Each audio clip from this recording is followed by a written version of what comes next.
Miss Lindy, she's a gal with the bright red hair. Now she stands out from all the rest, you know. What's up, everybody? We're back with the second installment of the Highball Happy Hour. I'm Colin O'Daniel. And I'm Noah. And we're here with the Highball Agency. We're a creative marketing agency out of Louisville, Kentucky with a focus on the spirits industry since we are in the heart of Louisville. And this is episode 2. We have a special guest, Nick Eimers. Nick, why don't you introduce yourself and tell us what your role is and who you're with. My name's Nick Eimers. I am a supervisor at Buffalo Trace Distillery. I've worked there for just over 4 years. I guess 5 if you include in college. I did an internship. I born and raised in Louisville, Kentucky. Went to UK, got a degree in chemical engineering, and then pretty much went into college knowing I wanted to get into bourbon, and got an internship during college, and then got an offer after that, and I've been there ever since. So I'm happy to be here. Thank you for having me. We're happy to have you into our little podcast studio inside of our That's nice. our office. It's very nice. It doubles also as lunch and business meetings. So Yes. we'll have to get some Buffalo Trace stuff up on our walls And then too. On camera, this is the only nice looking part of the That is not No, true. that's We got not a nice true. photo of our bar that we Yeah, just we installed. did. Yeah. So hopefully you saw that. Speaking Or- of the bar, we did Yes. just start off with a little, a little taster of some Weller here. But let's talk a little bit about some of the spirits we're going to be drinking, as we need to, have something to enjoy during this conversation. So let's kind of dive into that. So I believe this is Weller. Yeah, so this is Weller Special Reserve, which is the youngest version of Weller. I brought 2 of our brands, Eagle Rare and Weller, and the reason I brought these, this is a wheated bourbon. The mash bill is a wheated-based flavor grain, where Eagle Rare is our flagship main recipe, which is a rye bourbon, which just means essentially the flavor grain is rye-based. So there's some pretty big differences between the two. So just a contrast between the two, I thought it'd be a good option to bring. No, I appreciate that. I actually don't know. I probably have once, but I'm not sure if I've really remember or I've had the Eagle Rare before. So I'm pretty excited to try that. I have not had it. You haven't either? Well, No. there you go. Thank you for Yes. bringing this, Nick. And Yeah. a true Highball Happy Hour tradition. Yes. We always are excited to see what people That's bring good for us. Yeah, well, have Yes. you had Buffalo Trace? Yes. Yes. of course. Very familiar in Buffalo Trace. Eagle Rare is the same mash bill as Buffalo Trace, and then some differences in aging and proof, and so there's some subtle differences, but it's also, if you put them next to each other, there are differences. Which is this the one that you said was a higher rye, or it was the Weller? this is a wheated bourbon, That's so the there's wheated, no but rye. This in is one. okay, but this is a rye bourbon. Yeah, and then this would be this would have corn, malted barley, and wheat. Yep. Where this would be corn, malt, and rye. Right. Going off that, maybe explain kind of some of the rules of bourbon, because there are also rye whiskeys that are out there. Because I do Yeah. enjoy rye whiskeys and rye bourbons, but at a certain point, a rye is not a bourbon. So Right. maybe just to the average listener at home that might not know, let's kind of explain to that before we do a full dive into some distilling. Yeah. So at Buffalo Trace, and I probably shouldn't have used the term, but we throw around the term rye bourbon because we also make wheat bourbon. So a lot of people know there are a handful, or maybe 2 handfuls of rules to become a bourbon, and then also to become a straight bourbon. And essentially the number 1 rule, which I guess you have to follow all of them, but the easiest one everyone knows is that it has to be majority corn, so 51% corn. So a rye bourbon is a bourbon where what we call, and what I guess distillers call, the flavor grain would be rye component. So the mash bill is still a majority corn, but there's rye in there to supplement the mash bill for different flavors. And so a rye whiskey would be, once you get up to a rye weight that is more than, or I guess just the majority of the mash bill. So if you had a 100-pound recipe and 51 pounds of it are rye, then it'd be a rye whiskey. You couldn't call bourbon. Yeah, So it breaks the law of the corn. that would break the law. Yeah. Okay. Yeah. Gotcha. Yeah. You would go to prison. One of my favorite ways to remember that one law is bourbon jokes are always 51% corny. Yeah, that's a. I haven't heard that one. I don't know how I haven't heard That's that a one. cool Yeah. one. Yeah. That's a good one. Yeah. I think of the same joke, but I always forget it. I still have to remember it's 51 because Yeah. I feel like I'd say it sometimes, but like it's 56%. Like I can't remember the percentage, but 51. Yeah, just majority. And then other rules are it has to be aged in a new oak barrel. Common misconceptions: people think it has to be a white oak barrel. It doesn't have to be a white oak barrel. Any oak. So there's a lot of experiments with different distilleries who are making a bourbon, but they use different types of oak. But the majority of brands are all white oak, just because of like diffusion principles of like wood, and like they leak less, and I don't know too much about barrel making, but Sure.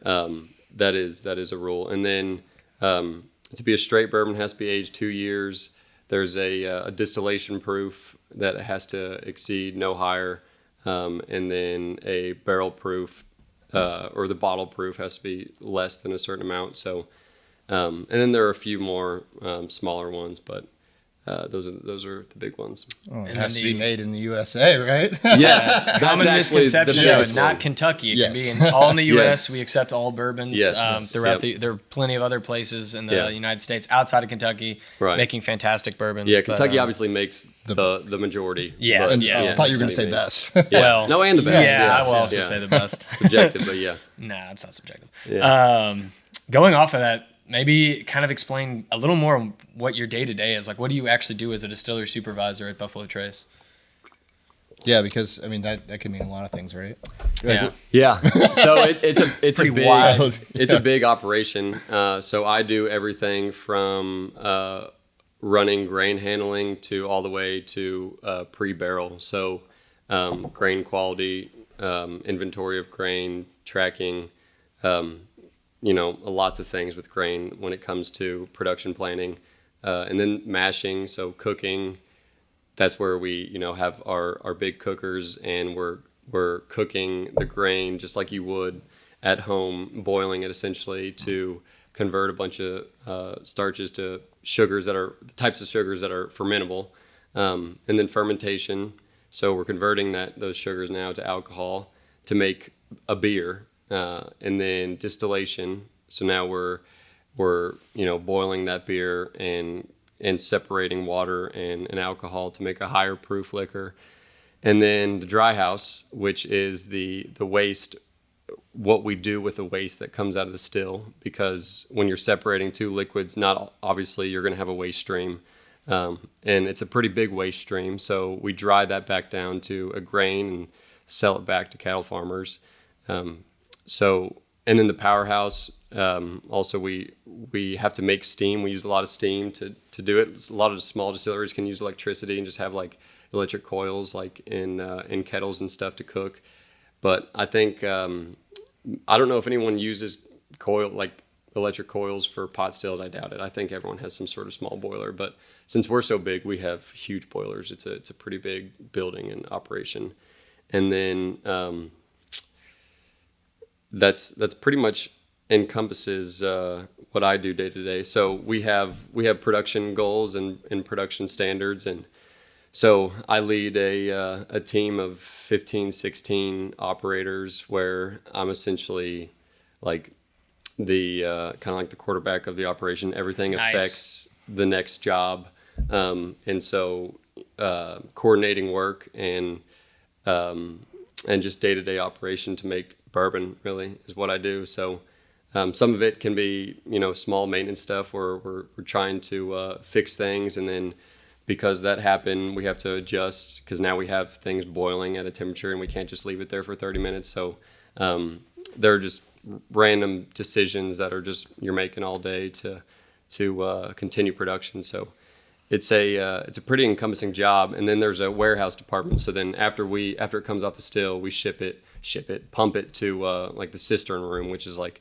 on another part of the plant, and that's when they would cut it and barrel and whatnot. So Is that a stressful job? I feel like there's so much that goes involved. Yeah, we got There's a so lot many to unpack here. opportunities for what can Yeah. go wrong. One, I know we had talked about it a little bit before this podcast started, but we need to talk dry about house? the dry house. Yeah, that is Yeah. something that we work with through our agency, a ton of different bourbon brands. And so we've done, distillery tours and filmed them or through live streams and educational seminars and whatnot have learned so much, but dry houses have never come up somehow. And I know you're explaining kind of before this podcast how important they are. And that is just something that totally, I didn't think there were a few things that I thought could really pop up and, amaze me. That I'm explaining this so poorly. No, things that would surprise me still that I don't know about from some of the processes. And that has completely escaped us. We've been in just so many distilleries and seen almost every part of the process. And even the parts that usually the tourists can't go into, we've had access to all this stuff. And it's still never been mentioned. I mean, we might have seen it, but it just didn't know. We didn't know. And then, I know that it's super important. So, I mean, can you talk about that a little bit? Yeah. So the dry house is the non-romantic part of the distillery, essentially. But it is, it's 100% crucial. It has nothing to do with the quality of the bourbon you make, but it does have everything to do with how much you can make. And so it's a long story, but essentially the dry house is is very critical. So if you were to put beer in a column still, if you were to put 100 gallons in, there's an assumption, and I've proven it out, and it's pretty accurate, that you would gain 10% of the volume you put in the column that will come out as waste, as slop. So if you put 100 gallons of beer in, there will be 110 gallons of slop that will come out. They'll have no alcohol because we've already stripped all the alcohol out. And so a lot of that's condensed steam. So it's confusing how you can pull off liquor, but also have more slop than of the beer you put in, but you're condensing steam in the column. So that slurry of grain and fats and proteins and a lot of water, you have to somehow process and get rid of. And when you're a real big distillery, all the big distilleries have big dry houses. So if you were to process 100,000 gallons of beer a day, now you have 110,000 gallons of slop that you have to do something with, which is we have substantially more than that, but for the example, you can't tank that away. A tanker is 6,000 gallons, and then if a farmer's going to pick that up, they can't really just dump 6,000 gallons of this farmers watery are picking material. This up. Not slop. The slop goes to the dry house and we dry it down to a grain again. Okay. And so through a couple, it's the most complex part of the distillery, and it's not even close, but through a few different processes, we get it down from a mixture that's a really, really watery oatmeal down to a grain again.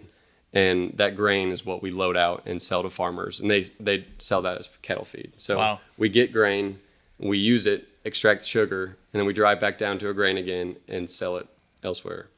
It's a complex way to go, but it is nice that it's at least still you're using everything that you do have or have left over. It's nice to be able to profit off of your byproduct. Leftovers, right? Yeah, right. And it's sustainable too. Yeah. Also, I know that there's an importance factor about what to do with it, but what happens if it builds up and you can't dry it quick enough? Does that slow anything down, or does that affect the production at all? Yeah, 100%. You're catching on. So if a dry house were to shut down, or if it's having a bunch of issues and you're getting behind on processing all that slop, you only have so much stillage storage. We call them slop tanks. And so when those are full, now you can't run your still because you have nowhere to store waste. So it's a absolutely critical part of the distillery that never gets mentioned, because again, it's not very romantic, because it has nothing to do with the quality of bourbon. But again, it's it plays such a big role in being able to make a lot of it consistently. So there's a lot of I feel managerial aspects that go into that. Is that kind of part of your role as supervisor, kind of managing and making sure that all, like you said, as the quarterback, you're making sure all parts are working equally and going? Making sure the slop tanks aren't backing up. Yeah, and overfilling. Yes, 100%. Who's your NFL team? The Bengals. All right, so he's Joe Burrow of Buffalo Trace. Yeah. I don't know about that. One of Joe Burrows.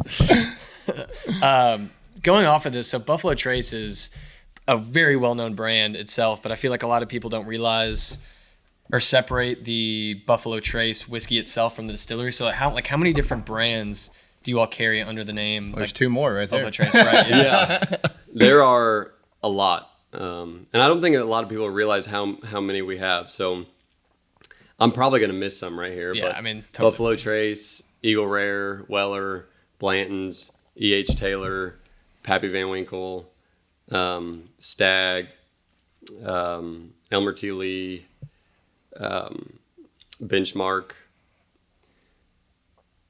I know I'm missing some. Yeah, I mean, I know there are. I know that there are is tons. like, I might be missing an obvious one, and I don't know why I would be, but that is definitely the main crew. So there's like, we have different mash bills to make certain brands, and then there are, besides the mash bill, there are other things that happen, you know, to differentiate on the aging side and bottling side. So yeah, we make a lot, and on a lot of the bottles, like for instance, Eagle Rare, I don't know if it says, it does say Buffalo Trace Distillery. Like some of them, like Pappy, for instance, it says like Old Rip Van Winkle Distillery, which I don't really know all the behind the scenes to that, but like we are technically Old Rip Van Winkle Distillery. I think we have like certain names, you know, because like we a long time ago bought the Pappy brand, so right.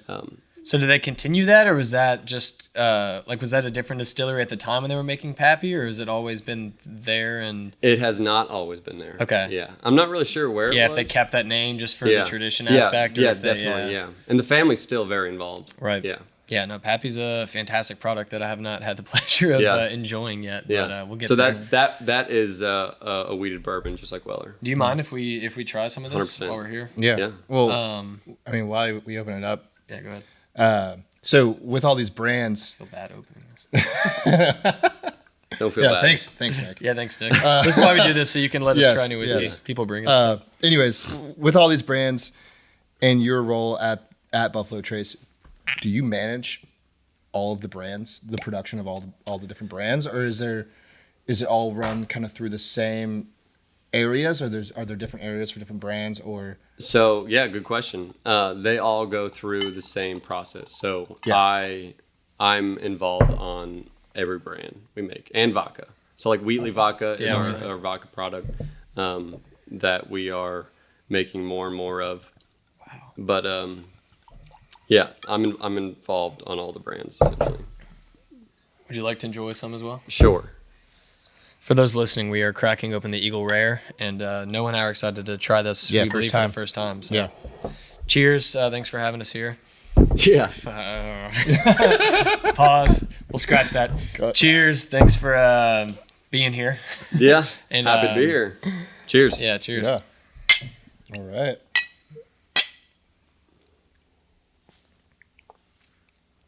I mean, noticeably different than the weeded bourbon. It's a completely different flavor notes. You can even smell the difference. Yeah, I out of the bottle when I was about to pour, I could tell. Is it you said it's a higher rye content? It's just they just call it Or- a rye bourbon or because, it's a rye because bourbon, it's okay. as compared to their weeded bourbon. Okay, So so it's not like I'm not getting like the spice that I get with ryes.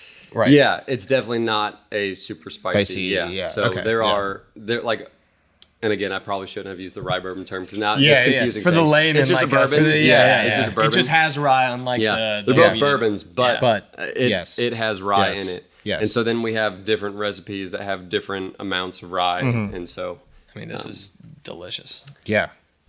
yeah, so that's a 10-year-old bourbon. Mm-hmm. So you'll have obviously so many brands, and your operations are very expansive. So how do you all have plans? Because I will say, Buffalo Trace is probably one of the highly talked about brands, whether it's distillery tours, the spirits themselves. It is. People trying to buy it for gifts or just for themselves, stocking up on it. Do you all have plans to continue just growing as that bourbon is not declining in any way, to just kind of keep up operations, or are you all completely... Yeah, no, we definitely are striving to continue to grow.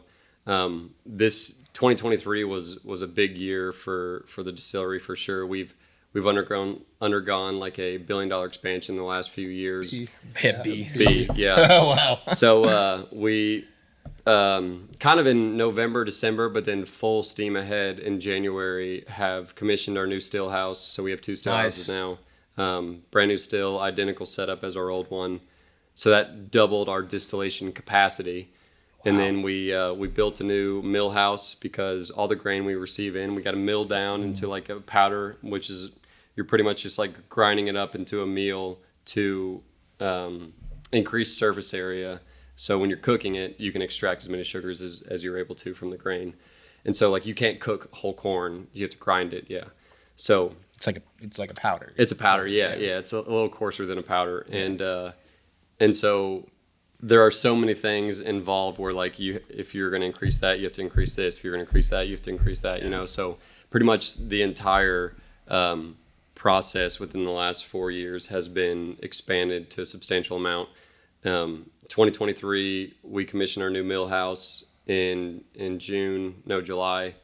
And then we have built 12 new fermenters a few years ago.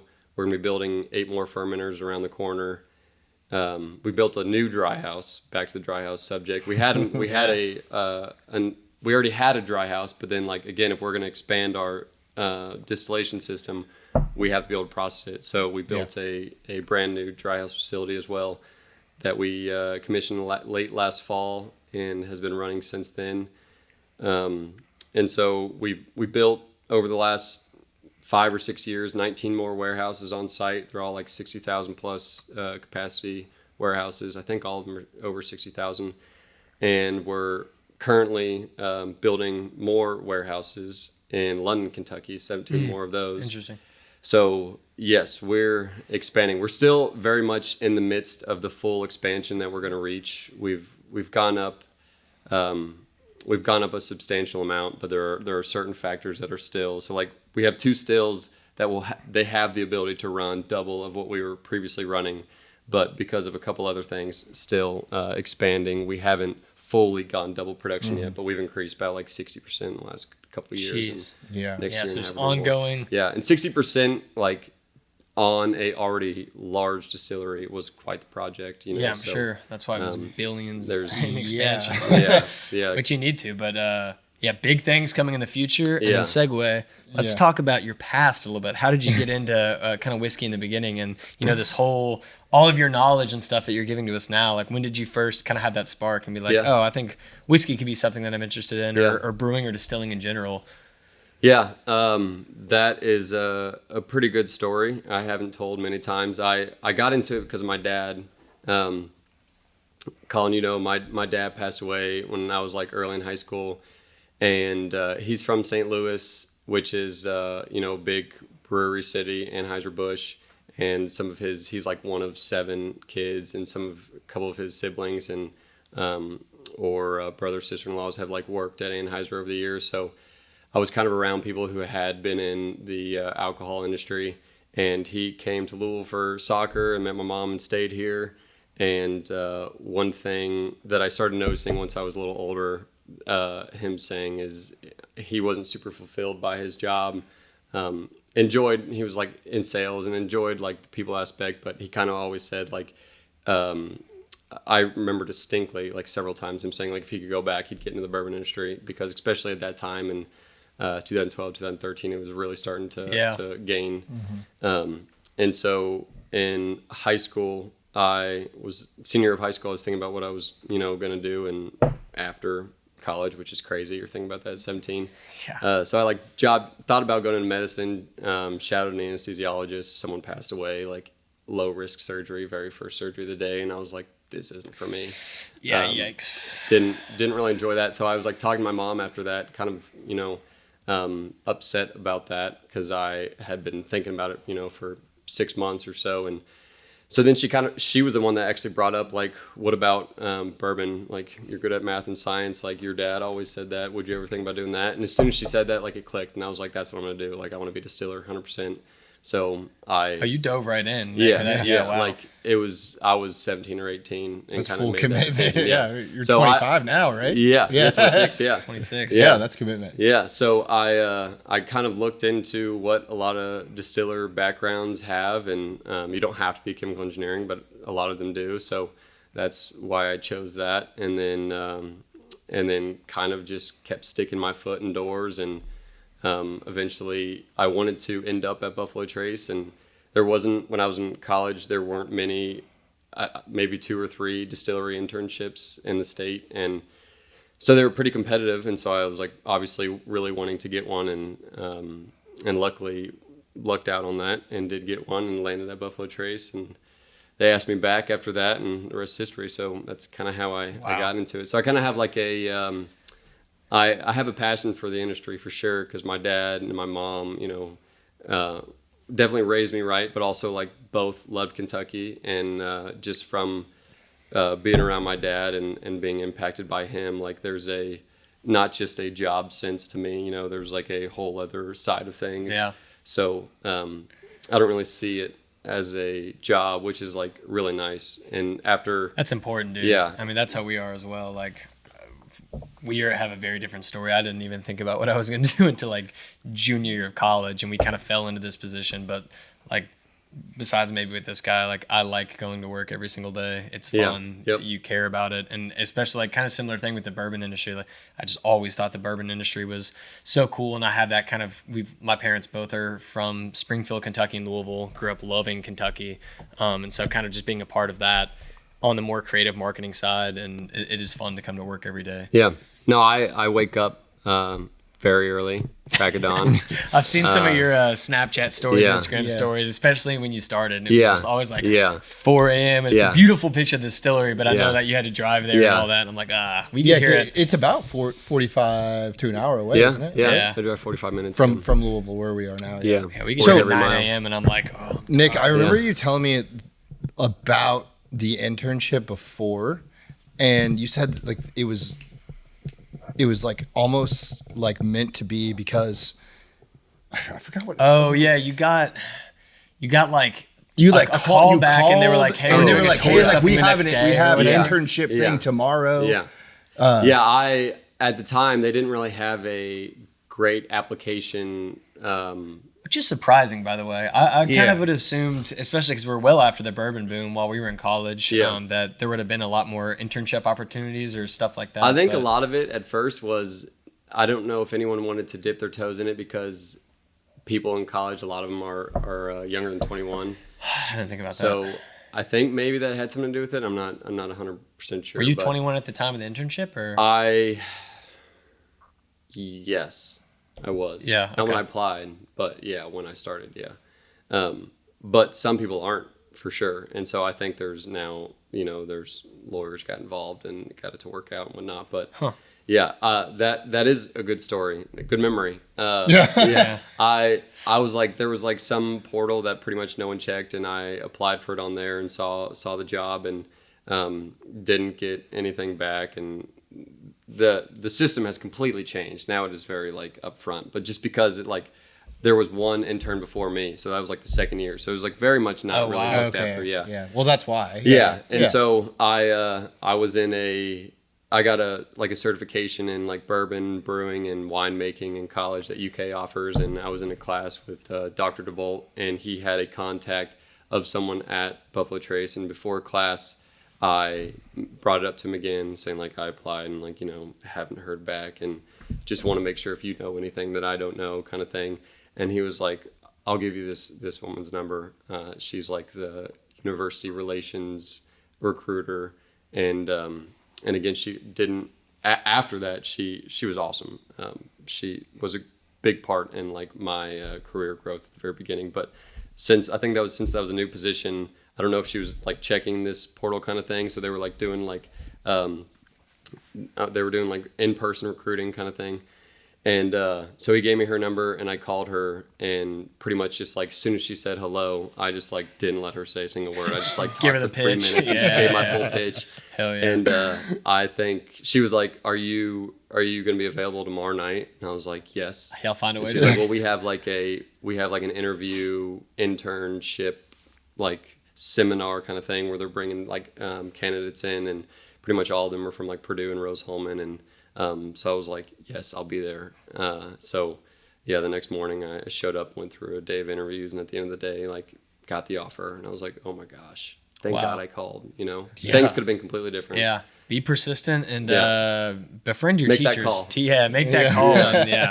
And, well, it almost seems that, you were right on the front end of that, but it seems like a lot of things have started to kind of change, at least within University of Kentucky, because they're really pushing, I don't know if it's classes or, but there's like, it's not a distiller school, is it? Or They're is. building something. It's- right? They're done now. think they're actually. They're Yeah. done. Yeah. Yeah. Yeah. so it's like a research distillery. That Is that on campus? It's on campus. Yeah, it's isn't off it- of Cooper. Yeah, it is. Yeah. Yeah, I've seen it. I've been to UK for Cats games. Go Cats, I'm by the so way. excited. But It's I across. haven't- It's across from Waller, right? Yes. Almost. Huh. Yeah, pretty much. Yeah. Yeah. It's like it's behind the ag building. There was like an old Yeah. Oh, I know the ag building. and maybe Yeah, you sure Yeah, do. yeah. Noah's a agricultural major. Agriculture, economics. Yeah, now look at him. He's Yes. well, owning a we do a lot of creative- ag. Yeah, I know. That's why it's maybe yeah. you need to Yeah, I get know. Yeah. involved. Well, that's not what I finished with. Now he's here on a podcast. Yeah, Yeah. now on a podcast. Yeah. Yes, yeah. No, that's a good spot for it. About the ag building. Yeah, and because so that's- they built a research-based distillery that is a small scale where I think their capacity would be like a few barrels a week kind of thing, which is like a micro-sized Yeah, distillery. And students will be taking classes and doing like research work. Essentially, they're just going to be breeding like the next generation of distillers. Yeah, So they're, It's in good hands. Yeah. Yeah. That is really cool, though. I love that Kentucky or University of Kentucky and the state itself has just kind of embraced that. And, like, I Yep. mean, it's been such a popular.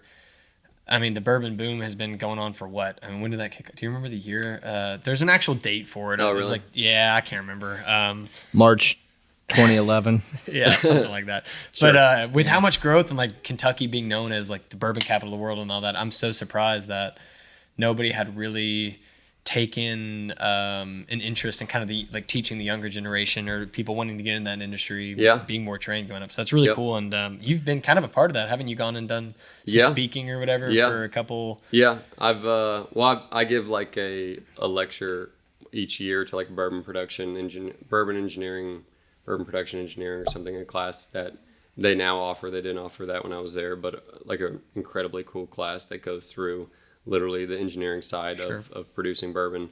And but after my internship, my chemie professors, like a couple of them knew that I was like full on bourbon. I mean, they 100% knew and supported me. Yeah. And definitely aided my early career growth on that end. But one of them reached out, Dr. Barron, and he's now, I think he's the director of maybe like the director of research at the Beam Institute. So it's called the Beam Institute. Okay. So credit to Beam, they funded some of the price to build the research distillery, and so this was in 2019, and so he told me that they had the idea and been pitching the idea to essentially do this, and so I did like a research project with him in the fall, and then the following spring, senior year, and just went through a bunch of design considerations and pretty much laid out like what it would look like. Wow. And not all of that stayed, but I think some things did. So it was cool to have like a hand in it. And I only had 3 or 4 months of experience from an internship. So them like bringing me in and like asking for feedback and opinion and recommendations and looking into like several different options. I got to, at a very young age, look into building something from the ground up, which now I've like been a part of because of the expansion at Buffalo Trace. So that experience was like, I mean, it was something I couldn't ask for. It's like it was immeasurable. So yeah, and now it's built, and I think they finished last spring sometime, maybe in summer. And I don't know if they've been running it yet. Yeah, I reached out recently, and I need to go and get a better tour of it. I got a tour last year when it was like the construction was like half done. They put the still in. It was still like still wrapped in like saran wrap, essentially. But yeah, I mean, they're cooking, fermenting, distilling, aging, doing research on aging. So it's gonna be pretty cool. Yeah, that's incredible. Yeah. Yeah, that's gonna produce some pretty sick distillers. Yeah. Yeah. Better than us. For Yeah. Sure. I know. Yeah. We can take our jobs. I mean, yeah, with how young even you got into it and kind of started off, these people are going to be like Yeah. learning it from potentially the get-go when Yeah. they go into Yeah. college. So that's pretty cool, and it must be fun for them to sit and listen to lectures with Yeah. you because Yeah. I mean, we definitely enjoy you talking. You explain the complicated things so at least palatable for people like us that are not in the distilling and Yeah. Right. engineering side. What? I was like, yeah, right. Yeah. I thought you were saying, is that right? I was like, Yeah. I thought so. I understood it. No, Decently. Nick doesn't explain anything well. no. Actually, the thing that was coming to my mind was with all this education, like pushing early on, like in college, it's probably going to bring a lot of innovation. And I was going to ask you about innovation that is going on right now at Buffalo Trace. Is there anything that we should know about from the distilling side or like the production? Warehouse X. Yeah. That's what he's pushing for. That's what I was going for. We've got some notes. We'll just force it. We do a lot. So we have, like, for starters, yes, we have Warehouse X, which I can explain in a minute. And then we also have a research-based smaller still, which we call our mini still. It's not that mini. It's like the size of. Well, yeah, like for how big Buffalo Trace is, you're also mini stills. And we're now going to be hopefully expanding that around the corner. But that mini still is like a small cooker and a smaller pot. It's like a hybrid still. It's a pot, but also has some trays on top of it. And so we've done a bunch of different experiments with recipes and not just like grain recipes, but like how we're cooking it, several different things with that. Can't go into all of it, but so some of those have actually what quote unquote graduated into full-time products. So okay, cool. E.H. Taylor 4 grain is a product that is hard to find because there's not a ton of it. But I've had E.H. Taylor, but that sounds fantastic. Yeah, that has malted barley, rye, wheat, and corn. But still majority corn, so still bourbon. Mm-hmm.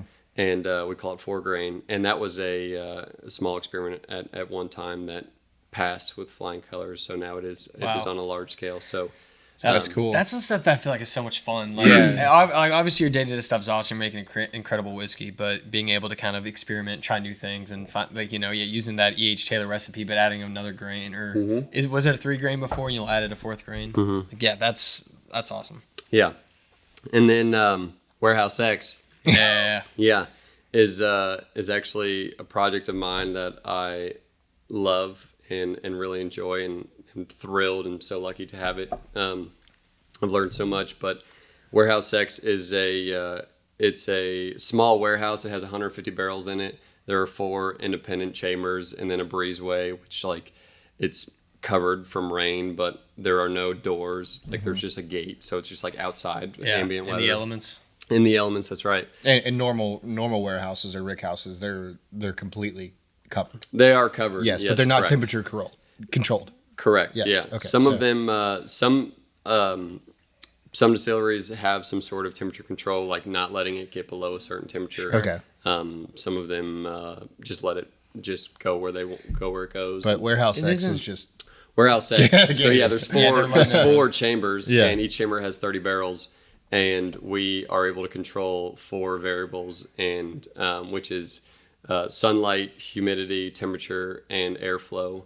And so we've been doing aging experiments since 2014, I believe. Oh, wow. I started working on it, I think, late 2020, early 2021. And so we collect data from the barrels and are able to quantify like aging characteristics through manipulation of those variables. So cool. And part of the reason, at least in the beginning, that Kentucky was kind of the hub spot of bourbon was because of our weather, correct? Like because we have 4 seasons. Yeah, we have very hardcore seasons. I mean, it's like 70 degrees today, but last week it was down to like the really it's the hot summers and the cold winters. It expands and fluctuates contracts all the time. Yeah. But yeah, I mean, barrels. That's pretty interesting. That especially for Warehouse X, that you're just keeping the doors off and literally letting that Kentucky weather dictate what happens. And we've done 4 experiments. We're on our 4th experiment, so we've experimented with several different things. Sometimes like the breezeway could be a control, and then each chamber has like a different set point that's a moving set point based on what the breezeway is to like see the difference between ambient outside weather versus a weather that's just like on average 10 degree hotter or has like large. Okay. So this might be a question that's just not relevant to the podcast. But how do you measure the like? Do you have like some kind of electronic device in the barrels? Yeah. Okay. Yes. So and that reads to a computer. Yes. Okay. Yes. Very cool. Good question. What is that? Yeah. So we just like a probe. Is it like a probe? Yeah. Does it go like in the barrel? It's like a thief into the not in the bunghole. Okay. But it's just drilled in through the side. Gotcha. And yeah, I mean, so like a lot of the transmitters that this isn't divulging any information, like temperature, pressure, are sure. like most common, ways of measuring an atmosphere. So we that is some data that we pull, but a lot of it is also, I mean, we take samples and do like sensory on it every a certain amount of time in between intervals, and then run it through machines where we're actually able to quantify like compounds to like a constant, like specific concentration, like parts per million. So like, if for instance diacetyl is a compound from fermentation that tastes like butter popcorn. So if you knew what your product you wanted it to taste like, it would have, maybe if you're incredibly consistent, which is impossible to be like perfectly consistent because of like the variations of seasons and whatnot, and fermentation and everything. But if you were to be able to quantify, you could measure that taste of butter popcorn by running it through a machine. I know it sounds crazy, and it would give you the concentration of a compound that tastes and smells like butter popcorn. Yeah. Wow. So technology's come a long way. Yeah. This is more of because most are just it's taste and smell, and they still probably do both of that. Oh, yeah. Still very heavily You're on sensory. the tasting It's team, right? heavy, You're yeah. tasting certified or whatnot. yeah. But like They have a control. So it's called a GC, like and it takes a while to run one sample. So like it's like an hour like to prep and run one sample. So you can't run when we're making like 1,500 barrels a day. You can't run a GC on all that. So it is still heavily sensory based. Yeah. I'm very interested in this because I'm a very impatient person, and like I've been waiting to just find a time to pop in this question too, like is how impatient I am. Does it annoy you sometimes that these, like you said, you were on your 4th experiment in Warehouse X and they started since 2014? Does it frustrate you sometimes working in the industry or the whiskey industry that, you get to experiment on some of these projects, but you can't truly see a lot of the results and stuff till years later? Because that would bug the hell out of me. Yeah. No, I'm definitely a little antsy too, but you might be used to it too, working. Yeah, and it's kind of like it's nice at the end too, right. and more satisfying when you have to wait for it. Yeah. But so, for instance, we've had we were shooting with a distillery, doesn't matter, but we thieved some of the barrel, and I was like, this is unbelievable whiskey, but again, it might not even see the light of day for another however many years, or it might get blended with a bunch of other whiskeys, and like that almost makes me a little upset. 'Cause I'm like, this, you've got gold right here in this barrel, but it's not. That probably won't see the light of day. Yeah. And so when you're doing cool experiments and stuff like that, it would make me so frustrated that we're doing some really cool stuff, and I'm gonna have to wait years to really see what happens with it. No, 100%. And I think that's kind of the beauty of it. And that's why making bourbon is not a simple task, or else like everyone would just be popping up distilleries like, well, yeah. A lot of people are popping up distilleries, but it's happening. definitely not all good bourbon. And yes, very true. And so there are many things like in the grain quality, the mashing process, fermentation, especially fermentation, distillation, and especially aging, that like one component can go wrong of that series and really throw things off. So being able to understand, like if I were to make something, like for instance the stuff we made today, if it's something that's gonna be an 8-year-old bourbon and we taste it in 8 years before we like send it out, if it's bad and we taste it and we're like, oh snap, and I go back and look through a bunch of the data from 8 years ago, well, I've also like, what's that going to do? Because I've also like been making things for the last 8 years in between then, and I've been consistently doing it poorly. So like there are a ton of quality metrics in between up until like you're just making essentially White Dog, moonshine. Yeah. Familiar. And tasting and doing sensory on that to understand like at this stage of the process, this is where we should be.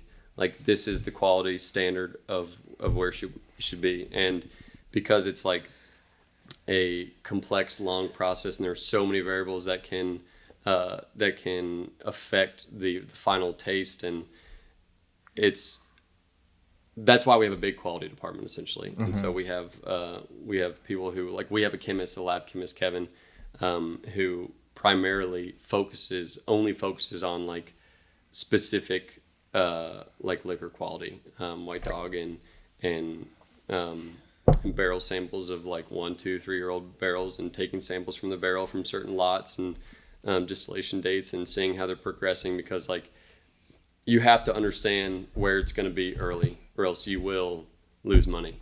And it's like if you were to, I mean, the bourbon industry, especially for longer aged bourbon, you're not going to see a return on investment for a while.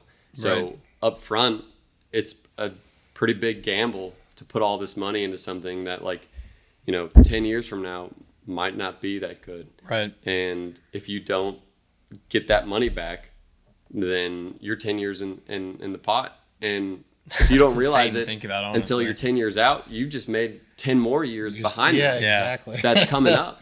So there's so many standards, and so it's a long training. It's not something you can really learn in 1 or 2 years. Like I'm pretty comfortable with it now, and like believe in my capability of making good juice, but it's not come easy. It's not something where I can just read a book. Like it is like repetition every single day. So I'm doing every component every single day, so. That's why I always respect when you go to some of the distilleries, and whether you're on a tour or whatnot, people are like, they show a distiller or somebody who's been on the staff for 50 plus years. Yeah. I always kind of want to step in their shoes. I'm like, it must be so cool to be able to span, 5 decades of the same distillery and seeing these start to finish processes. And like, you have your ups and downs and whatnot, but it's really cool to see some of those people that have been around forever and know exactly what they're doing by now and like exactly how things should be. And that always just seems like, I don't know, something that if I was in another world too, like your dad had said, if he had another job, like the distillery or the bourbon industry in general. Well, you're in the industry. But yeah, we're on one aspect, but the actual distilling side does seem really cool to kind of have say, and if you can stick around for that long, see, a product from start to finish. Yeah. And I mean, it's got to be something you're so proud of too. Yeah.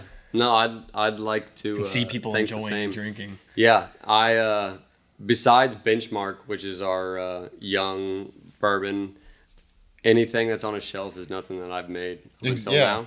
So like in maybe a year, Buffalo Trace, couple years, Buffalo Trace and a couple other things would start being stuff that I had. I mean, that's an impact that's on. gotta That's be so exciting. cool, Yeah. I know, but if I go and buy it and I drink it and then like my heart drops, I'm like, Yeah. Well, that's you not got to good. know if it made the shelf, at least Yeah. for if it's Buffalo Trace, the Right. standards had to Right. meet. Yeah. So Right.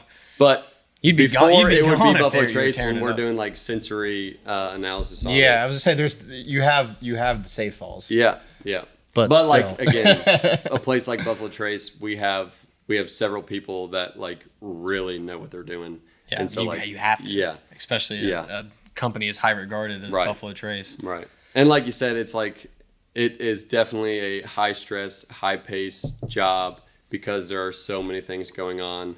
Like on any given day, I'm receiving grain and doing grain quality on grain that we're going to be cooking the next day. But on this day, I'm also cooking certain recipes. And on the same day, I'm monitoring fermentation of stuff that we have previously cooked and is fermenting. And then on the same day, stuff that I've cooked 3 to 5 days ago and has been fermenting the last 3 to 5 days is now distilling. And so like, I feel like I'm always constantly 2 days ahead and 5 days behind, like in my mind. Yeah, what's your like organization like within like, I mean, because I know with us, whether it's scheduling shoots or when we have to be editing or, I mean, what we're doing for lunch today, like we're trying to be better at it, but organization is one thing that we're trying to strive to be better at. And when you have that much going on at once and stuff that you have to be thinking ahead on, like how do you all have a system that manages all that, or is that kind of up to you to dictate like how you keep up with everything? To a certain extent, we have a system. Okay. But it is very much day to day, like on the fly. Like you just have to make decisions, and you can't come in tired. No, yeah. Yeah. Well, he comes in happy because he loves his job. That's true. Yeah. Yes, It's yes. a blessing. Right. Yeah. No, but if you come in tired, you'll be woke up pretty quick. Yeah. Yeah. Yeah, you got to strap in and kick it into gear. That's I guess. right. Yeah. But we got bourbon to make. Come on. Yeah. But Doing the world a favor. People have to drink. Yeah. No, I think you pretty much hit it on the dot. it's a constant challenge. Like that's really the part of the job. Some of the hardest parts of the job and the stressful part is that every day is different. You know, we have 1,000 motors, like hundreds of pumps. Like there are so many mechanical parts that we're relying on to make the juice we're making, and so literally every day is different. So you're constantly thinking of, what am I doing right now? Like, for instance, for cooking, what am I doing right now, and how is it going to impact fermentation 3 days from now? And at the same time, you know, you're distilling, and you have to make sure that like what they're doing right now is going to impact a couple of days from now when they're barreling it. And grain receiving, like inventory. If I have, we check for quality and are pretty strict on specific on all of our grains for several different parameters. And so like if I'm rejecting certain loads in grain that's coming in from like a consistent place, I need to find help a broker find another supplier, because like the rye they currently have, for instance, isn't going to cut it. You know, like that's not what we need. But again, we need rye because like tomorrow I need it. Mm-hmm. So in the midst of everything else going on, you're also organizing and planning that in the back of your head and making sure you're on top of that. So like you have to be a couple days ahead and like 4 or 5 days behind, and like considering everything that's happening that's going to be affected by this and has been affected in the past. So again, it's definitely very overwhelming on a large scale, and it takes a while to get comfortable with it. And now like over like several years, I feel like I'm very comfortable with it. It's like that's what I do every day. Yeah, you know? Yeah, So you like, don't think anything of it. Right. That's a day at work. Yeah. Like something can happen and I'll immediately understand like this is what could happen. Yeah. But again, there are so many factors that can impact like quality and flavor, and several other things that like, I swear when I'm saying this, I learn something like substantial every single day. Wow. And my boss Harlan, who's been working at Buffalo Trace for I think 25 years or so, he'll say the same exact thing. I mean, just because again we've gone under a big expansion now and we have all this similar but new processes around the plant, we're constantly learning still, and which is a fun part of my job. I enjoy that. Definitely very much an active learner. So oh dude, yeah, I'm not sitting at my desk like, what can I do? Like, I think that's kind of the best part of the do. job sometimes, because we're the same way. I mean, we didn't have any prior experience to like doing kind of agency work. We never really worked for anybody else. We started this kind of on a whim, kind of out of pure circumstance, but like we learn every single day and make mistakes, learn from it, or have to learn from other people that we see or work with. And I think that keeps things fun and interesting. And sometimes, you know, even if it is at a fault, it helps us down the road, but every day is different, and you're always, like you said, learning something new. I don't know if every day I'm learning something new, but I would say so. I know that I make at least one Google a day. Oh man, yeah. We put in some good hours on Google. Yeah, but I mean, it is fun sometimes, especially when you get through it and you have kind of a red flag or something that pops up that you have to tend to, and you get through it. And you're like, wow, today almost sucked, but we figured it out, and that was kind of ended up being awesome. And it was like a fun day at work because you're working just with the team or with our clients and account executives working through something that happens. And well, also in our industry, if something goes wrong, it's not 10 years down the road. Yeah, that's true. So it's a little bit less You're stressful. you're like, man, this was I'm not like, good. you know. Oh, I just have to change that in the morning. Nick back we to the podcast. we can delete that off the internet. Yeah, we can make a change real quick. Yeah, that is Yeah. true. You all have a lot higher stakes. But yeah, no, it is unbelievable. And you got to think about like the amount of money spent on the investment. So like the amount of money we're spending on everything associated with making a product, we're banking on that product being valued the same as we're predicting it to be valued years down the road. So there are people that know way more about all that than me that are the ones predicting that and creating models that are driving our expansion. So yeah, you had spoken to us earlier just before this podcast, and it was something I had not thought about, and it was when, I guess, planning the price of whiskey, you all had some kind of system, or which I don't even know if it's just you all, but kind of how things are in general. But when you're, especially the aged whiskeys, that as for people that don't know, the angel share, as you age whiskey longer, a lot evaporates, so you lose a lot of liquid. So a barrel is not still full by the time you take it out after 10 years. Yep. But how you price that, if however much whiskey is in this bottle or in this barrel and how many bottles it can be, is you have to divide kind of that cost, and that is how you decide. Yeah. That was such an interesting way of putting it. That I had not really thought about before, of how you how people can dictate the price of these whiskeys. Yeah. Of that, just however much liquid's left over and how much money that could be, you have to just divide it by how many bottles you get left in it. Yeah. No, that is something that I wasn't really fully told at Buffalo Trace, and I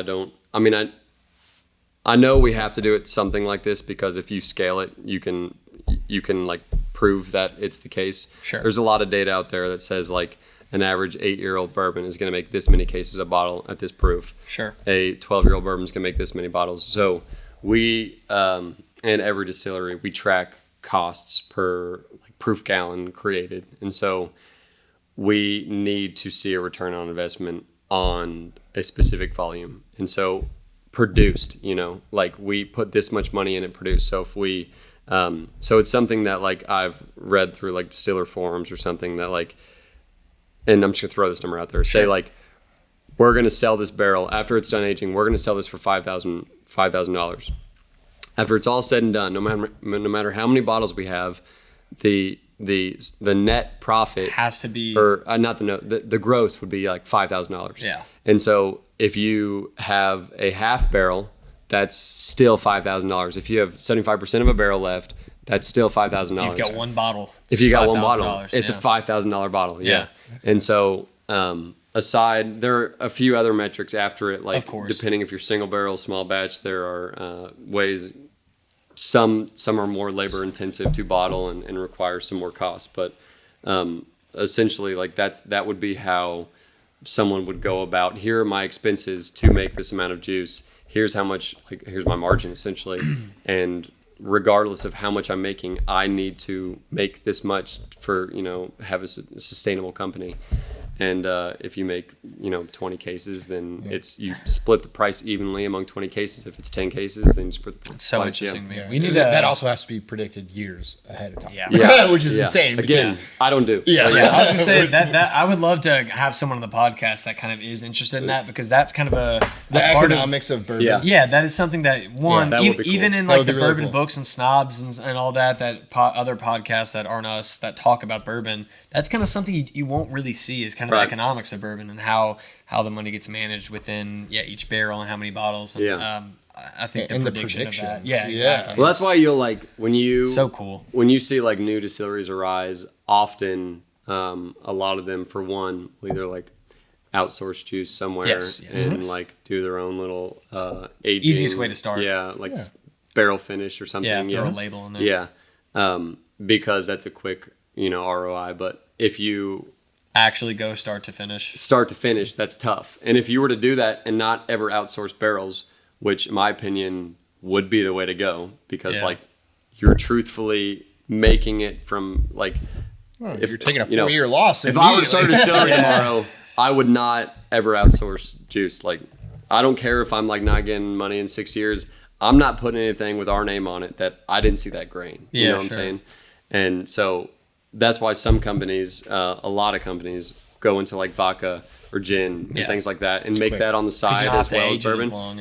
And so like vodka, I mean, you can make in barrel in a week. Yeah. So and the thing too is, or not barrel, bottle. Right. Yeah. It's the same thing too. If you're a new, distillery or brand that's doing it start to finish too, it's tough because you might be a brand new name, but as your first batch that you put a bunch of money into, like how do you price that? Because for you to try to come in and make a profit off of it when you put all this into it and you're doing very small numbers, you don't want to put something that's so expensive that people are like, I don't know this new brand, why would I spend $75, $100 or whatever on a bottle? But they don't have that much. But also as the company, you can't sell it for the like that $40, $50 range because you're probably at a loss. We're gonna find somebody to do a podcast on the economics of bourbon. Yeah, 100%. I would love to know, promise. because I don't know anything Nick, about you it. can join us. Yeah. Oh, I would love ask to. some questions. Because yes, Well, we're bringing If invited. 2 guests would be great. But Yes, that that'd be is awesome. very interesting of how that all works. And I might have some ideas of some people we can bring on, but that would be pretty cool. But yeah, I mean, really putting it all together, like the whole bourbon industry from start to finish is so complex. Yeah. And really every time you take a sip of whiskey at home, like understand how many people and how much thought and then the years and years that go into some of this is truly unlike a lot of other industries. Like there's not many industries that have to unique, wait so long to see if you can even make money consumable off goods. of it. Yeah. There's I couldn't think of another one, right? I mean, like spirit. Cheese. Cheese. There Oh, you go. Yeah. there you go. Yeah. Aged cheese podcast. I mean, there's like there's a small scale like different fermentations but like that aren't alcohol. But even that is definitely still rather small. At the scale time of frame. bourbon, I don't know. Yeah, it really I have is. to think about that. It's its own thing. Well, yeah, I mean that's what makes it special. Right. Yeah. Yeah. Yeah. And if you think about it, well, continue. No, I was just saying that's what makes it special. No, I mean, we're just going off of that. But, I know. Well, I mean, this is another question I was going to ask, and this is a terrible segue, by the way. But I'm going to go with it. We're tough at segues. I'm going to go with it. I had one okay. Well, you know, it's kind of like a theme of the podcast, like terrible segues. Sure. Sure. Okay. It is now. Yeah, it is now. I just made it. So, speaking of special, Buffalo Trace is a special place. Oh, I wish you didn't do that. I'm so glad I did. Yeah, that's true. So we have not been.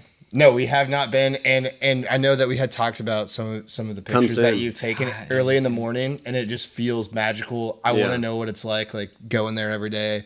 It's on a river, right? Yeah, on a big river. On yeah, a big river, the Kentucky River. Yeah. So can I tell us about where it is and like what it's like working there every day? Yeah, for our abroad listeners that might not be familiar. It is in Frankfort, Kentucky, and it is a 40 something miles, 35 miles east of Louisville, in between Louisville and Lexington, and it's off the Kentucky River. So we're on the banks of the Kentucky River. So we use the Kentucky River for everything. So we cook with the water out of the river. All of our condenser water for our heat exchangers, they're all use that river water. Our boilers, they make steam using the water from the river. So everything is from that river. That's awesome. And which is pretty cool. And sustainable. Yeah, that's right. We love sustainability. Yeah, we love sustainability. And so it's a beautiful town. Frankfurt is maybe 50,000 people. To be honest, I have no idea how many people live there. Guess. It's the capital, and downtown Frankfurt is beautiful, and we're right around the corner. There's essentially a hill in between of downtown Frankfurt, and then there's a hill, and then we're just on the other side of the hill. But it's like a half-mile drive, if that. And it's a beautiful place, huge campus. There's been distilling operations going there since the late 1700s, and some of those places that were there doing making whiskey that they didn't realize was soon going to be called bourbon around the corner. They probably didn't realize how big it was going to be, but a lot of those buildings don't exist. But there are there was another distillery built in like the 1800s. It burnt down. Then another distillery was built on top of it. And then 5-6 years ago, we were digging. That's what I was about to ask. I knew you were going. Yeah, we were digging so cool. In a old building, which is right in the midst of the distillery, right next to our boiler room, up amongst the river, and we were excavating it. I think it was maybe 2018. So like when I was interviewing in 2018, they had found it and were in the middle of excavating it. But they were digging down to create, I think, like an event space, and they started hitting bricks like several feet underground. So they were like, hold on, and brought like an archaeologist in. I'm like 95% sure the story is accurate. I know like it is definitely accurate, whether or not specific details. Yeah, but this is what I've been told over the years. So then they like dug it all out and found obviously more bricks, and they were actually able to dig out a part of the distillery that was essentially torn down and just concreted over and built another building on top of it. And there were old fermenters, drop tubs, which is essentially is how we cool our cooks before fermentation. And so they were still lined with brick. And so we actually relined one of those old fermenters with copper, and now that's some of our experiments that go through there, which so cool. It will be and is the OFC brand for for Old Fire Copper. Yeah. Wow. That's cool. Yeah. No, is it's so cool. But Yeah. We definitely need. We'll schedule a day somewhat soon or Yeah. whenever to come visit. Like 6 months ago, I was at a Mexican restaurant, I think like Chillaville or something, and this lady came up.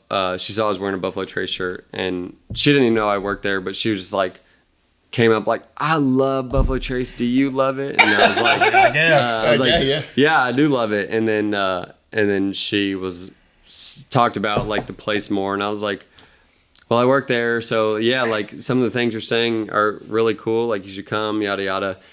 And then she talked about the finding of this old place, and she was just like, I'm so proud of you that you found this and dug it out.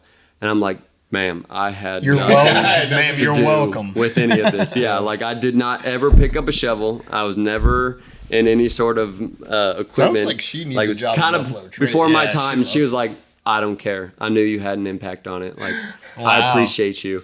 I was like, You're drinking a margarita, like thanks, lady. yeah. I was like, okay. That's cool to Thank see. you. Like, That is cool. Though. Yeah, people, it was people cool, that yeah. love the brand where you work. You know? Yeah. Yeah, that's it's cool. got to be. I mean, Yeah. especially once your actual whiskey comes along that you specifically worked on and Yeah. what'd you say, a couple years. Somebody that you or whatnot? don't know that you ran into at a Mexican restaurant. Yeah, you know? it's like Nobody it's says that about Highball. Yet. not yet. Yet. Yeah, right. Yet. That commercial you did was beautiful. On CBS, yeah, that's right. There's a lot of cool things about like the visitor experience and people enjoying the brand, and it's like at the end of the day, it's still a job, so it can get like real stressful and like you can get anxious about certain things. But then like you kind of step back, and certain things will make you step back and be like, all right, we're making bourbon. It could be worse. Cool. You know, like we're losing. You gotta find that in a job. Right. Yeah. We have those tough days too, but then every once in a while we'll get to work a really cool event or a bourbon distillery tour. Like we just got paid to like do a distillery tour and like take photos of some bourbon, try some 18-year-old bourbon or whatnot. It's not a we bad come in gig. here and we're like, okay, this is like our thing. It's really cool. Yeah. Like No. we kind of like we did this. Yeah. Heck yeah. It's fun. So Yeah. So there's a cool aspect about the industry that like you can always step back and like recalibrate yourself and your Right. mindset on certain things, which at the end of the day is like a blessing, really. yeah, Yeah, It's 100%. it's about perspective. Yeah. 100%. Well, Nick, we really appreciate having you here. This has been an absolute blast. Went by a lot quicker than I thought. Yeah. Yeah. Hopefully, And thanks for the Eagle Rare. Thanks 'Cause for the I Eagle have Rare. never You're had welcome. it. I was gonna say Weller is one of my like favorite bourbons, and I hadn't had the Eagle Rare, and I was almost sitting there like Eagle Rare is. I liked it a lot more tonight. I'm just saying. because I was gonna say it. Yeah, no, the Eagle Rare blew me away. That is Good. unbelievable liquid. Good. Yeah. But That's yeah, what we thank you want. for everything you do for the bourbon industry itself, because you all are putting out incredible product, and you're going through this great expansion too. And we're gonna have to meet you on a tour one day, or just come hang out and see the distillery. We're give you a excited tour. with that. But thank you for taking your time to kind of hang out with us and Yeah. talk to our many Yeah. listeners about just a little bit of everything from Mm-hmm. the distillery to kind of your upbringing and whatnot. So. Yeah, one more thing about bourbon. There's a lot of people. I just wanted to at least finish with this. There's a lot of people that are a part of the process of making it, and a lot of them don't ever see limelight. Some of them don't want of it, but it's a huge group effort to make it, and it's not just people with engineering degrees. Like there are people who know more about fermentation because they've done it for 40 years than I'll ever know, until I'm maybe 40 years in it. And there's so many important people across Buffalo Trace, and not just Buffalo Trace, the bourbon industry in general, whether it's Makers, Beam, Woodford, wherever you go. There's so many people that have their lineage has been like generations of people that have put their blood, sweat, and tears, into building this industry for Kentucky. So as a lover of Kentucky and the bourbon industry, I every chance I can get, try to give the people behind the scenes as much credit as possible, because it is certainly due and not done enough. So Of course. I appreciate y'all for having me on. All right, Happy what a to be beautiful here. ending. Yeah. Yeah. Thank I'm you. about Thank empty, you. but cheers. Yeah. Yeah. Thank you, cheers everybody anyway. in the bourbon industry. Have you ever met Miss Lindy? She's a gal with the bright red hair. Now she stands high from all the rest. You know her anywhere.